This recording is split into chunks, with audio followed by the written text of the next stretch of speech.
ونستعينه ونؤمن به ونتوكل عليه ونعوذ بالله من شرور أنفسنا ومن سيئات أعمالنا من يهده الله فلا مضل له ومن يضلل فلا هادي له أشهد أن لا إله إلا الله وأشهد أن محمدا عبده ورسوله أرسله بالهدى ودين الحق ليظهره على الدين كله ولو كره المشركون اللهم صل على محمد وعلى آل محمد كما صليت على إبراهيم وعلى آل إبراهيم وبارك على محمد وعلى آل محمد كما باركت على إبراهيم وعلى آل إبراهيم إنك حميد مجيد أما بعد فإن خير الكلام كلام الله وخير الهدي هدي محمد صلى الله عليه وسلم وشر الأمور محدثاتها وكل محدثة بدعة وكل بدعة ضلالة أيها الناس أوصيكم عباد الله وإياي بتقوى الله أعوذ بالله من الشيطان الرجيم من كان يريد العزة فلله العزة جميعا إليه يصعد الكلم الطيب والعمل الصالح يرفعه والذين يمكرون السيئات لهم عذاب شديد ومكر أولئك هو يبور.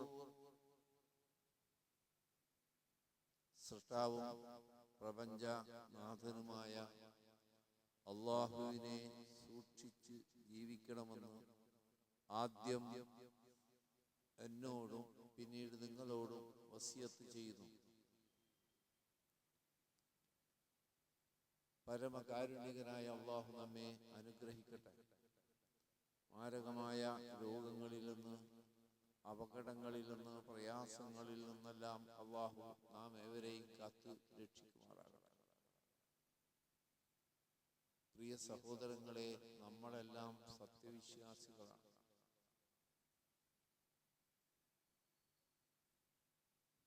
നമ്മുടെ അഭിമാനവും നമ്മുടെ അന്തസ്സും നമ്മുടെ ഈമാനിലൂടെയും ഇസ്ലാമിലൂടെയും നേടിയെടുക്കേണ്ടതാണ്. റസൂലുള്ളാഹി സ്വല്ലല്ലാഹു അലൈഹി വസല്ലം പരിശുദ്ധ ഖുർആന്റെ വചനങ്ങൾ ഓതിക്കേൾപ്പിച്ചുകൊണ്ട് വളർത്തിക്കൊണ്ടുവന്ന സമൂഹം ഇസ്സത്തുള്ളവരായിരുന്നു. ഭൗതികമായി അവർ വളരെ ഞെരുക്കമുള്ളവരായിരുന്നു. ഭക്ഷണത്തിലും വസ്ത്രത്തിലും മറ്റു ഭൗതിക സൗകര്യങ്ങളിലും വളരെ പിന്നിലായിരുന്നു. പക്ഷേ ഇസ്സത്തുള്ള, അന്തസ്സുള്ള, അഭിമാനമുള്ള ഒരു സമൂഹമായിരുന്നു. ഇന്ന് ഈ ആധുനിക കാലഘട്ടത്തിൽ നമ്മുടെ ഉമ്മത്ത്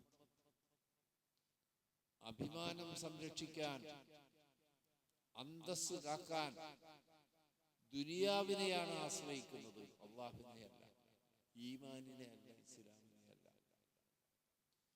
ദുനിയാവിൽ നമുക്ക് ശക്തി ഉണ്ടായാൽ അന്തസ്സുണ്ടാകുമെന്നാണ് ഇന്നത്തെ നമ്മുടെ സമൂഹം ധരിച്ചിട്ടുള്ളത്.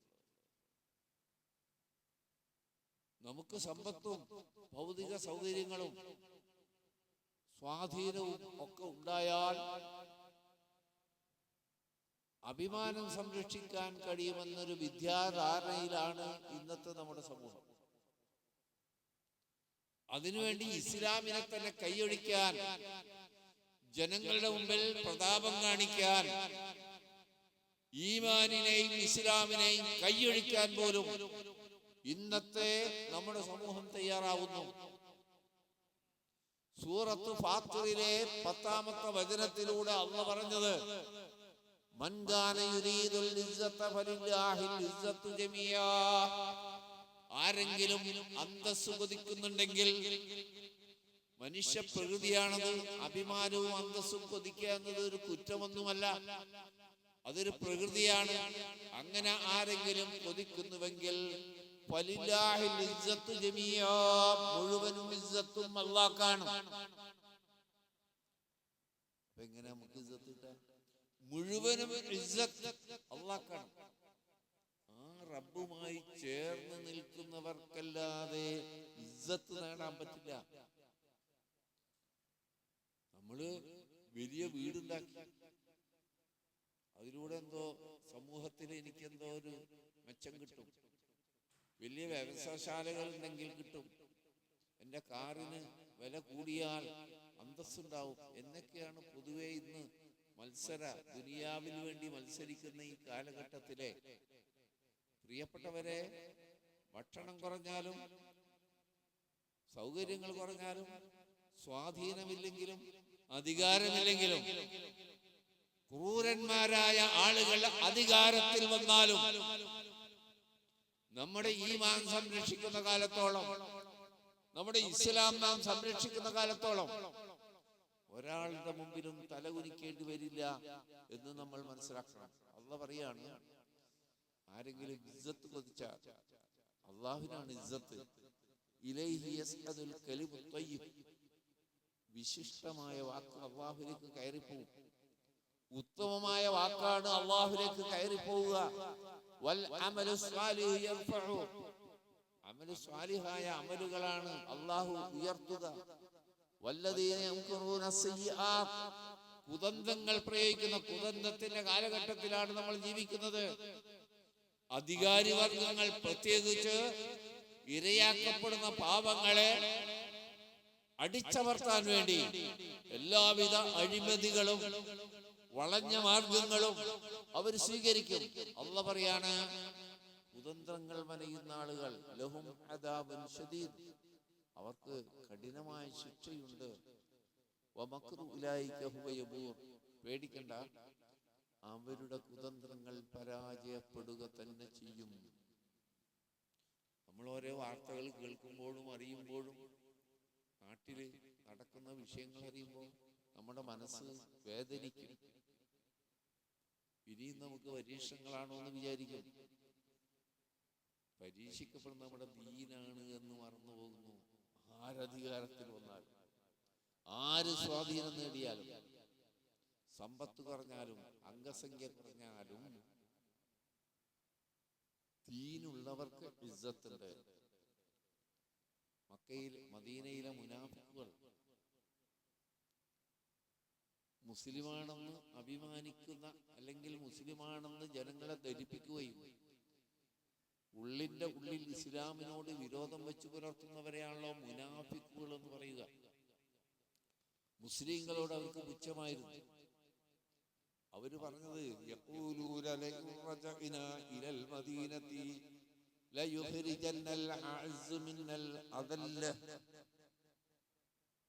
നമ്മൾ മദീനയിലേക്ക് തിരിച്ചു, യുദ്ധ സന്ദർഭത്തിലാണ്, മദീനയിലേക്ക് തിരിച്ചു വന്നാൽ പ്രതാപികളായ നമ്മൾ പ്രതാപമില്ലാത്ത വിശ്വാസികളെ അവിടെ നിന്ന് പുറത്താക്കും.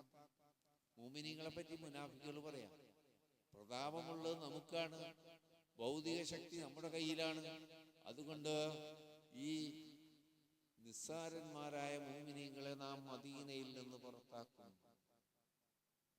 അല്ലാഹുവാണ് മറുപടി പറഞ്ഞത്, വലില്ലാഹിൽ ഇസ്സത്ത്, എല്ലാ പ്രതാപവും അന്തസ്സും അല്ലാഹുവിനാണ്. വലി റസൂലിഹി, അല്ലാഹുവിന്റെ റസൂലിനാണ് ഇസ്സത്തുള്ളത്. വലിൽ മുഅ്മിനീൻ, സത്യവിശ്വാസികൾക്കാണ്. ആ മുനാഫിക്കുകൾ ധരിച്ചത് തെറ്റായ ധാരണയാണ്. ശരിയായ ഇസ്സത്തുള്ള അല്ലാഹുവാണ്, അല്ലാഹുവിന്റെ റസൂലിനാണ്. അല്ലാഹുവിലും ആഖിറത്തിലും വിശ്വസിക്കുന്ന, റസൂലിനെ പിൻപറ്റുന്ന മുഅ്മിനീങ്ങൾക്കാണ്. വലാകിന്നൽ മുനാഫിഖീന ലാ യഅലമൂൻ, പക്ഷേ മുനാഫിക്കുകൾ കാര്യം മനസ്സിലായിട്ടില്ല എന്നുള്ള പറയാം.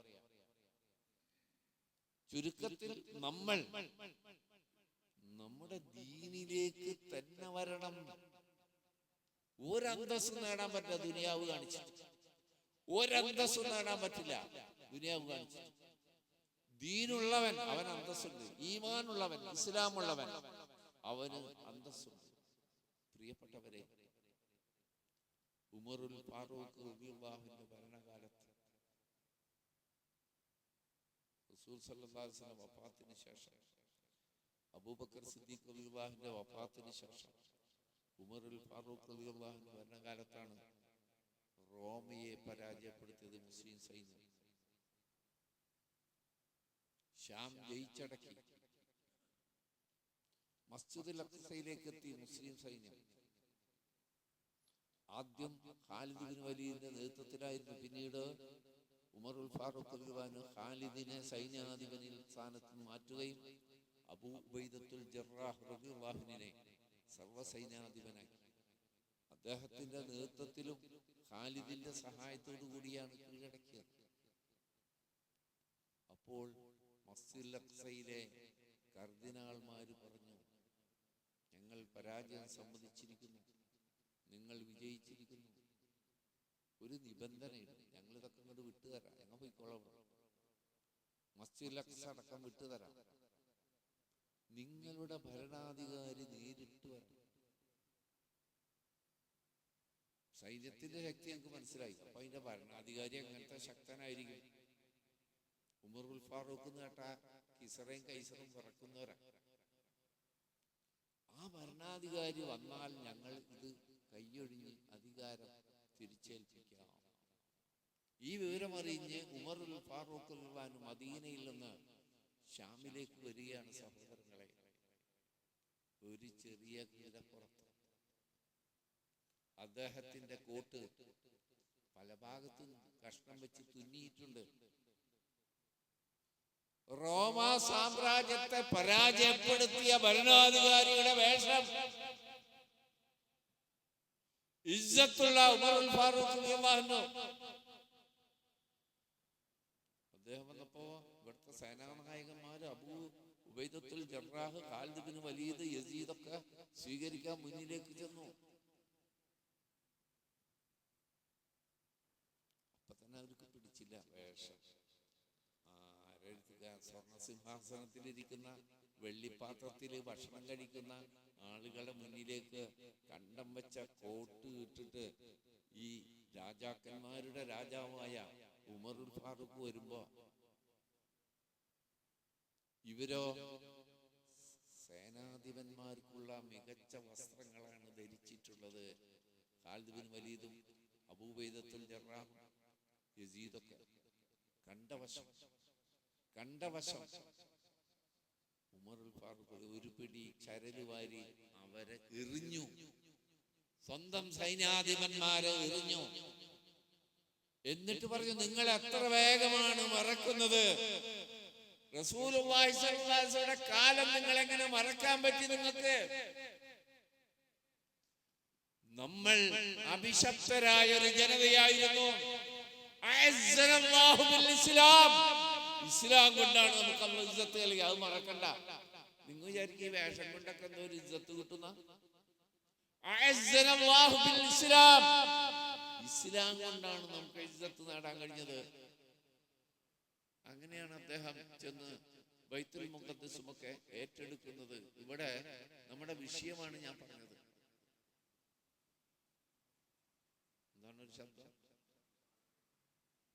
അപ്പോ ഇസ്ലാം ദീനിന്റെ ഇജ്ജത്ത് കൊണ്ടല്ലാതെ വർണ്ണപ്പളപ്പ് കൊണ്ടോ ഭൗതിക സൗകര്യങ്ങളെ കൊണ്ടോ അന്തസ്സ് നേടാൻ കഴിയില്ല.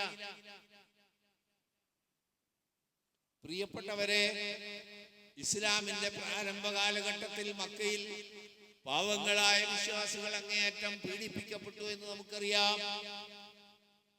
റസൂലുള്ളാഹി സ്വല്ലല്ലാഹു അലൈഹി വസല്ലമയുടെ നിർദ്ദേശമനുസരിച്ച് പീഡനങ്ങൾ വർദ്ധിച്ചപ്പോൾ പാവങ്ങൾ റസൂലുള്ളാഹി പറഞ്ഞു, ബിഅന്ന അർളി ഹബശ മലികൻ ലാ യുദ്ലമു അഹദുൻ ഇൻദഹു. ആഫ്രിക്കയിൽ എത്യോപ്യ ഹബിഷ എന്ന് പറഞ്ഞ ഒരു രാജ്യമുണ്ട്. പാവപ്പെട്ട മുസ്ലിങ്ങളെ, അടിമകളുണ്ട്, അല്ലാത്തവരുണ്ട്. ലാ ഇലാഹ ഇല്ലല്ലാഹ് എന്ന് പ്രഖ്യാപിച്ചതിന്റെ പേരിൽ പീഡിപ്പിക്കപ്പെട്ടവർ. അവരോട് റസൂലുള്ളാഹി പറയുന്നത്, അവിടെ ആഫ്രിക്കയിൽ കടൽ കടന്നപ്പുറത്ത് കടന്നാൽ ആഫ്രിക്കയിൽ ഹബിഷ, ഇന്നത് എത്യോപ്യ എന്നറിയപ്പെടും, അവിടെ ഒരു രാജാവുണ്ട്. ലാ യുദ്ലമു അഹദുൻ ഇൻദഹു. അദ്ദേഹത്തിന്റെ അടുക്കൽ ഒരാളും ആക്രമിക്കപ്പെടുകയില്ല. അതുകൊണ്ട് എത്രയും വേഗം നിങ്ങൾ അദ്ദേഹത്തിന്റെ രാജ്യത്തേക്ക് എത്തിപ്പെടാൻ നോക്കൂ. നിങ്ങൾ ഇന്നുള്ള ആ വിഷമത്തിൽ നിന്ന് അല്ലാഹു നിങ്ങൾക്ക് ഒരു തുറവി തരുന്നത് വരെ.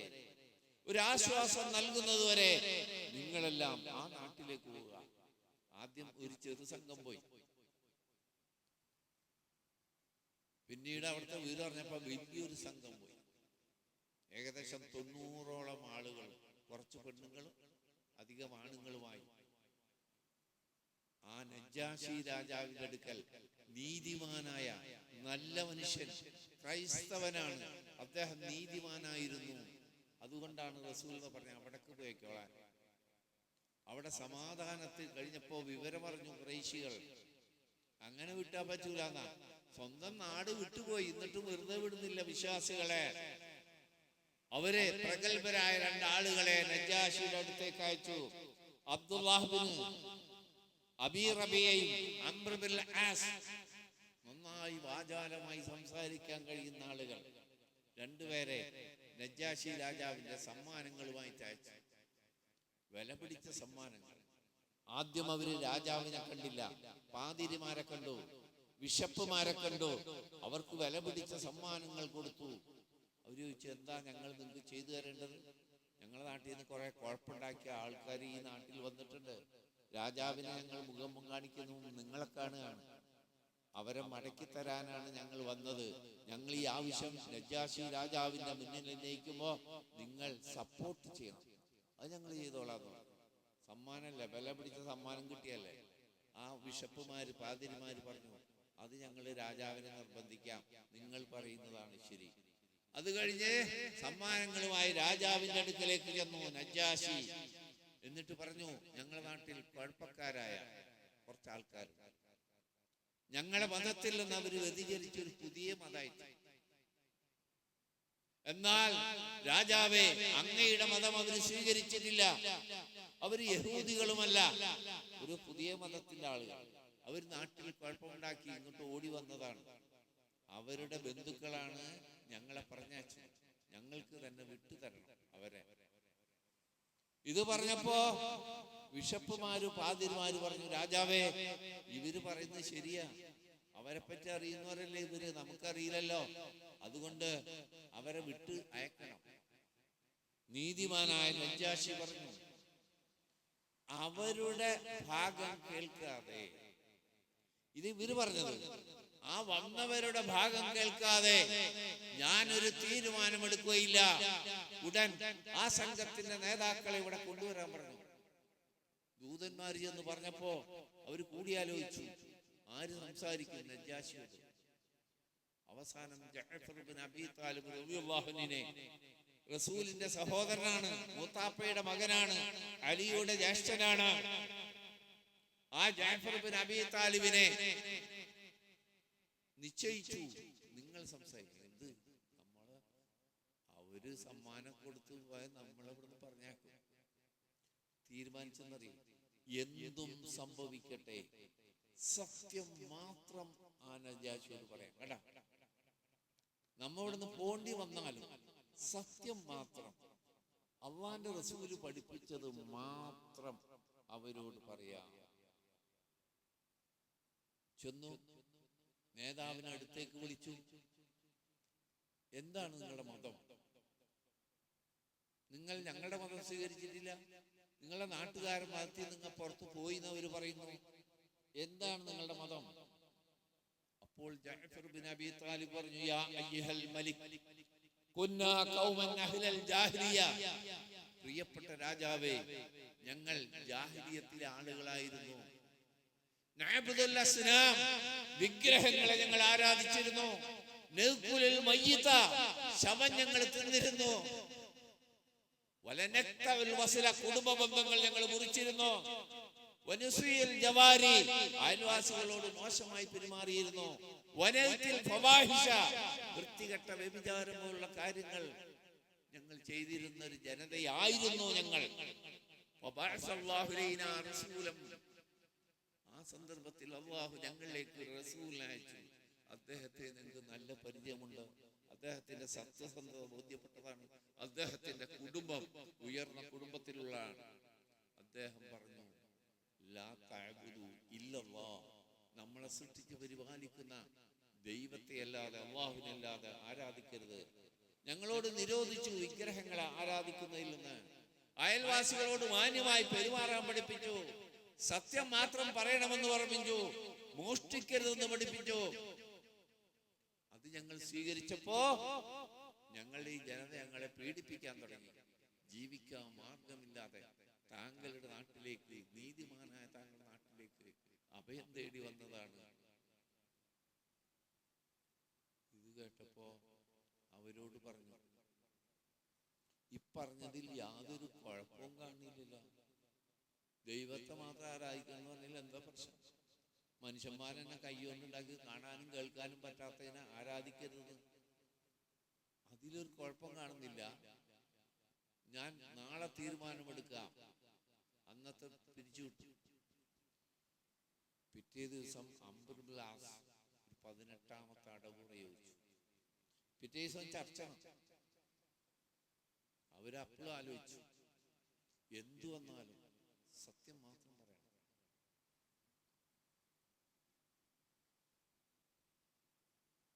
എന്താണ് അംബർ ഗ്ലാസ് ഉപയോഗിച്ച അടവ്?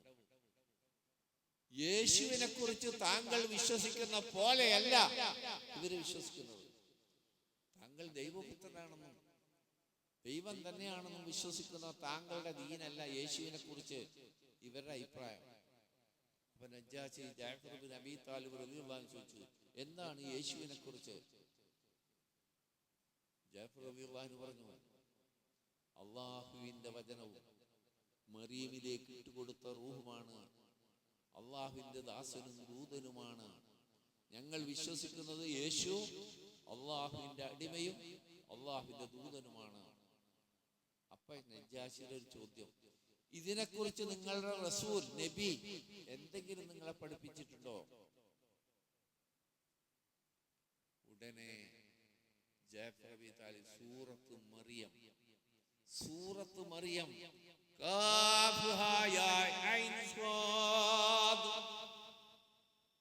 എല്ലാരും നിശബ്ദരായി. ഒരു വർത്താനം അതിലില്ല. 5 അക്ഷരങ്ങൾ മാത്രമേ ഉള്ളൂ. തുടർന്ന് ഓതി മറിയമിനെ കുറിച്ച് അള്ളാഹ് പറഞ്ഞത്, മറിയമിനെ കുറിച്ച് പറഞ്ഞത്,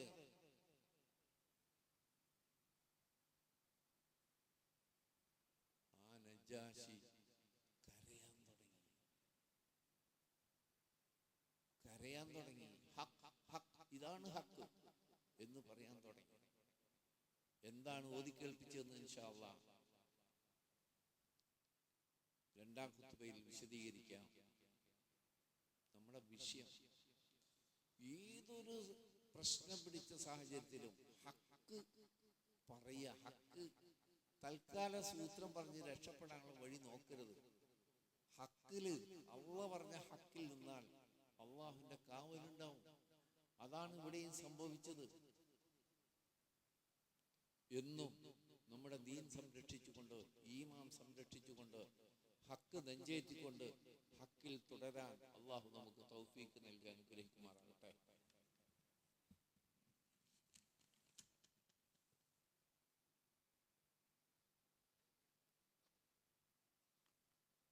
അൽഹംദുലില്ലാഹ്. അല്ലാഹുമ്മ സ്വല്ലി അലാ മുഹമ്മദിൻ വഅലാ ആലി മുഹമ്മദ്. അയ്യുഹന്നാസ്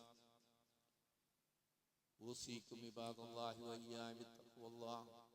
അല്ലാഹുവിനെ സൂക്ഷിക്കണമെന്ന് ഒരിക്കൽ കൂടി എന്നെയും നിങ്ങളെയും ഓർമ്മപ്പെടുത്തുന്നു. റബ്ബ് നമ്മളെ അനുഗ്രഹിക്കട്ടെ. സൂറത്ത് മറിയം ജഅഫർ ഇബ്നു അബീ താലിബ് ഇങ്ങനെ ഓതി. അങ്ങനെ ഓതി സക്കരിയയിൽ തുടങ്ങി, യഹ്യയിലൂടെ തുടങ്ങി.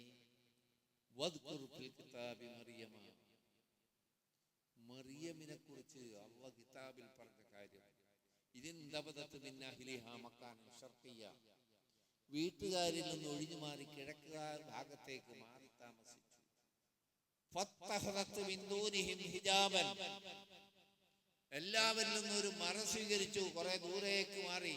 മറിയം ബീവി, അല്ലാഹ് പറയാ സൂറത്ത് മറിയമിൽ, ഫഅർസൽനാ ഇലൈഹാ റൂഹനാ, അവൾ തനിച്ചായ സന്ദർഭത്തിൽ നാട്ടുകാരോ വീട്ടുകാരുമില്ലാതെ കന്യകയായ മറിയം ബീവി തനിച്ചായ സന്ദർഭത്തിൽ ഫഅർസൽനാ ഇലൈഹാ റൂഹനാ, നമ്മുടെ ദൂതനായ ജിബ്രീൽ അലൈഹിസ്സലാമിനെ നാം അങ്ങോട്ട് അയച്ചു.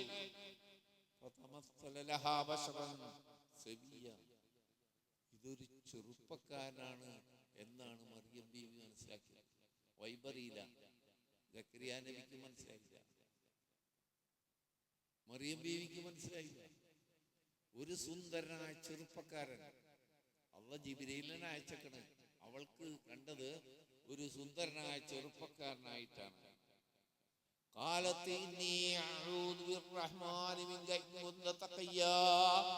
ഉടനെ മറിയം ബീവി പരിശുദ്ധയായ മറിയം പറഞ്ഞു, നിന്നിൽ നിന്ന് ഞാൻ പരമകാരുണികനായ അല്ലാഹുവിൽ കാവൽ ചോദിക്കുന്നു. ഞാനിവിടെ തനിച്ചാണ്, എന്റെ മുന്നിലാണ് ഒരു ചെറുപ്പക്കാരൻ, ശക്തനായ ചെറുപ്പക്കാരൻ വന്നു നിൽക്കുന്നത്. അതുകൊണ്ട് നിന്നിൽ നിന്ന് ഞാൻ റബ്ബിനോട് കാവലിനെ ചോദിക്കുന്നു.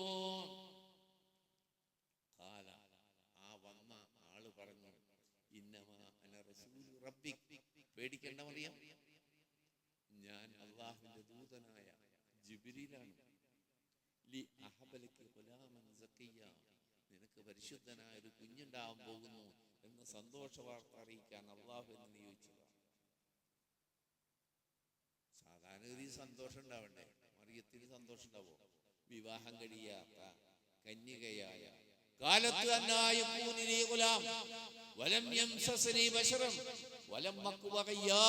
എങ്ങനെ എനിക്ക് കുട്ടിയുണ്ടാവും?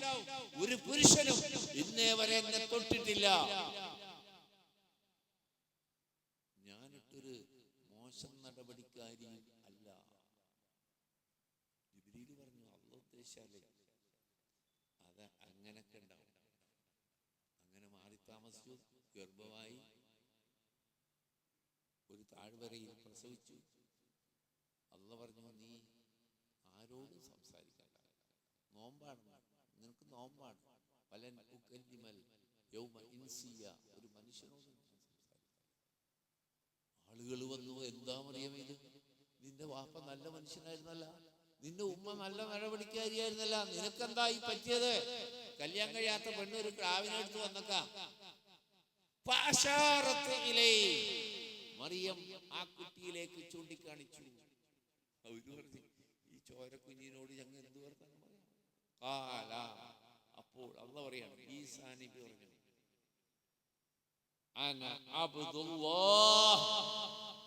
ഞാൻ അല്ലാഹുവിന്റെ ദാസനാണ്. കുഞ്ഞിക്കുട്ടി വർത്താനം പറയാ. മാതാവിന്റെ മടിത്തട്ടിലുള്ള കുട്ടി സംസാരിക്കാണ്. ഒന്നാമത്തെ മുഅ്ജിസത്ത് അതാണ്. ബൈബിളിൽ അതില്ല. ആ മുഅ്ജിസത്ത് ബൈബിളിലില്ല. കാനായിലെ കല്യാണ വെള്ളം കള്ളാക്കി മുഅ്ജിസത്ത് ബൈബിളിലുള്ള മുഅ്ജിസത്തെ. കാനായിലെ കല്യാണ തലീസേ കള്ള് തീർന്ന് വിഷമിച്ചു. അപ്പൊ പച്ചവെള്ളം വീഞ്ഞാക്കി കൊടുത്തു യേശു എന്നാണ് ബൈബിളിലുള്ളത്. ഖുർആനിലുള്ള ഒന്നാമത്തെ മുഅ്ജിസത്ത് ചോരപ്പൈതൽ സംസാരിക്കുന്നു വലിയവരോട്. എന്താണ്? ഖാല ഇന്നി അബ്ദുല്ലാഹി ആതാനിയൽ കിതാബ വജഅൽനി നബിയ്യാ, എനിക്ക് വേദഗ്രന്ഥം നൽകിയിരിക്കുന്നു അല്ലാഹു, എന്നെ നബിയാക്കിയിരിക്കുന്നു. വജഅൽനി മുബാറക്കൻ ഐനമാ കുന്തു, ഞാൻ എവിടെയായിരുന്നാലും അല്ലാഹുവിന്റെ അനുഗ്രഹം എനിക്ക് ലഭിക്കും. വൗസാനി ബിസ്സലാത്തി വസകാത്തി മാ ദുംതു ഹയ്യ, ഞാൻ ജീവിച്ചിരിക്കുന്ന കാലം അത്രയും നിസ്കരിക്കണമെന്നും സക്കാത്ത് കൊടുക്കണമെന്നും അല്ലാഹു എന്നോട് വസിയത്ത് ചെയ്തിരിക്കുന്നു. ചോരപ്പൈതലാ സംസാരിക്കണം. ഈ ഖുർആനങ്ങൾ കേട്ടപ്പോഴേ പിന്നീട് ഈസാ നബി പറഞ്ഞ വർത്താനം ഓതി, വ ഇന്നല്ലാഹ റബ്ബി വ റബ്ബുകും ഫഅബ്ദുഹു ഹദാ സിറാത്തുൽ മുസ്തഖീം. നിങ്ങൾ അല്ലാഹുവിനെ, എൻ്റെ റബ്ബായ, നിങ്ങളുടെ റബ്ബായ അല്ലാഹുവിനെ മാത്രം ആരാധിക്കണം. അതാണ് സിറാത്തുൽ മുസ്തഖീം. അപ്പോഴാണ് നജ്ജാശി രാജാവിന്റെ കണ്ണീന്ന് താടി നനഞ്ഞു പുറത്തേക്ക് ഒഴുകിയ അദ്ദേഹം അത്ര വെറും കരച്ചിലല്ല, ശരിക്കും ആ നീണ്ട താടി നനഞ്ഞ് ഒലിക്കുന്ന വിധം കരഞ്ഞു. എന്നിട്ട് പറഞ്ഞു, ഇത് സത്യം, ഇതാണ് സത്യം. ഞങ്ങളെ ആളുകൾ വിശ്വസിക്കുന്നത് സത്യമല്ല എന്നല്ല പറഞ്ഞു. ഈ പറഞ്ഞതാണ്, ഇവര് പറഞ്ഞതാണ്, ഖുർആനിൽ വന്നതാണ് സത്യം. അതുകൊണ്ട് അംർ ഇബ്നു ആസിനെ വിളിച്ചു, നിങ്ങൾക്ക് പോകാം. ഈ വന്ന അഭയാർത്ഥികൾ ആഗ്രഹിക്കുന്ന കാലം അത്രയും അവരിവിടെ താമസിക്കും. ഒരാളും ഉപദ്രവിക്കാൻ കഴിയില്ല. ആരെങ്കിലും അവർക്കെതിരെ മോശമായി പെരുമാറിയാൽ കടുത്ത നടപടി ഉണ്ടാവും.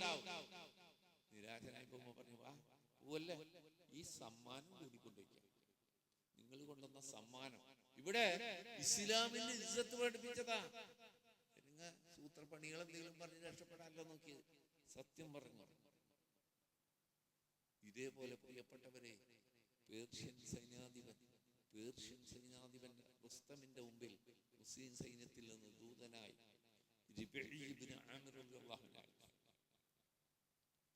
മുൻകാല മുസ്ലിങ്ങൾ വിശ്വാസികൾ എങ്ങനെ ഇസ്സത്ത് കാണിച്ചു നോക്കണം. നമ്മുടെ വിഷയം അതാണ്. നമുക്ക് ഇസ്സത്ത് ഇട്ടുക അത് തന്നെ വേണം, ദീൻ തന്നെ വേണം. നല്ല വില പിടിച്ച കുപ്പായിട്ടൊന്നും രക്ഷപ്പെടൂല. നമ്മളെ ഭൗതിക സൗകര്യം കൂടി കൊണ്ടൊന്നും ഇസ്സത്ത് ഉണ്ടാവില്ല. നമ്മൾ ശത്രുവിനെ ഭയപ്പെടുന്നുണ്ടെങ്കിലേ റബ്ബിന്റെ സഹായം കിട്ടണമെങ്കിലേ നമ്മുടെ ദീൻ നാം സംരക്ഷിക്കണം. അള്ളാഹിന്റെ സഹായം അള്ളാഹു എല്ലാ വിശ്വാസികളെയും സഹായിക്കുമാറാകട്ടെ. പ്രിയപ്പെട്ടവരെ, വലിയ മേനി നടിക്കുന്ന അവരൊക്കെ സ്വർണ്ണ സിംഹാസനത്തിൽ ഇരിക്കുന്നവരാ. വലിയ വലിയ വില പിടിച്ച വസ്ത്രങ്ങൾ ധരിച്ച സൈന്യാധിപൻ പേർഷ്യൻ റുസ്തം വില കുറഞ്ഞ വസ്ത്രം ധരിച്ച റബീഉ ഇബ്നു ആമിർ ചെന്നപ്പോ പുച്ഛം തോന്നി. ആ പേർഷ്യൻ സൈന്യാധിപൻ റുസ്തമിന് പുച്ഛം തോന്നി. പറഞ്ഞു, നിങ്ങളെ കുറിച്ച് ഞങ്ങൾ കേട്ടിട്ടുണ്ട്. നിങ്ങൾ മരുഭൂമിയിൽ ജീവിക്കും, വെള്ളമില്ല, മഴയില്ല, കാർഷിക വിഭവങ്ങളില്ല, ഭക്ഷ്യവസ്തുക്കളില്ല. നിങ്ങൾ ഈ നാട്ടിലേക്ക് വന്നത് അതിനു വേണ്ടിയായിരിക്കും. നിങ്ങൾക്ക് ആവശ്യമുള്ള ഭക്ഷ്യധാന്യങ്ങൾ, പഴങ്ങൾ ഒക്കെ, ഈത്തപ്പഴോ കാരക്കെ ഗോതമ്പോ ഒക്കെ തരാം, നിങ്ങൾ അത് കൊണ്ടുപോയിക്കോളാം.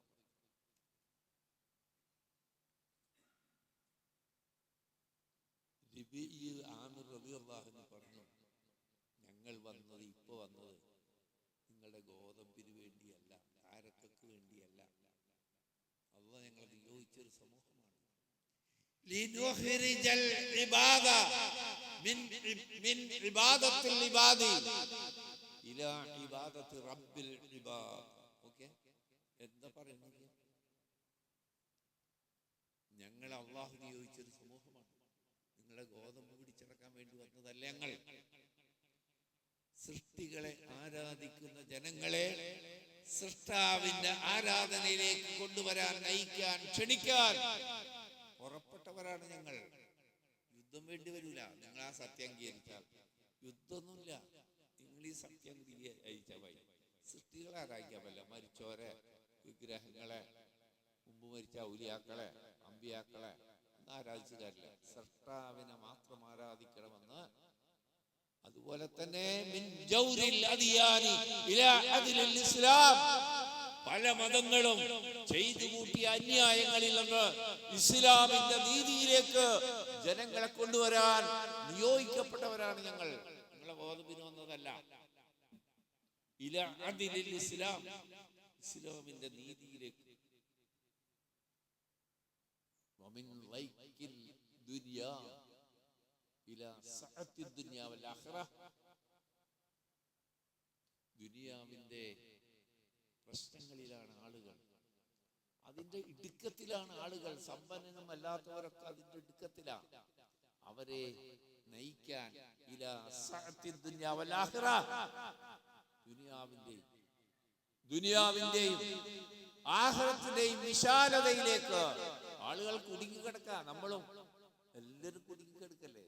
ദുനിയാവിന്റെ കയറിന്റെ ഉള്ളിൽ കിടന്ന് വരികയല്ലേ? റബ്ബിലേക്ക് തിരിഞ്ഞാൽ, ഈമാൻ ശരിയായ വിധത്തിലുണ്ടായാൽ, ഇസ്ലാം ഉണ്ടായാൽ ആശ്വാസമാണ് അവൻ. ഇലാ സഅത്തി ദുനിയാ വൽ ആഖിറ. ഇതാണ് ഇസ്ലാമിന്റെ ഇസ്സത്ത്.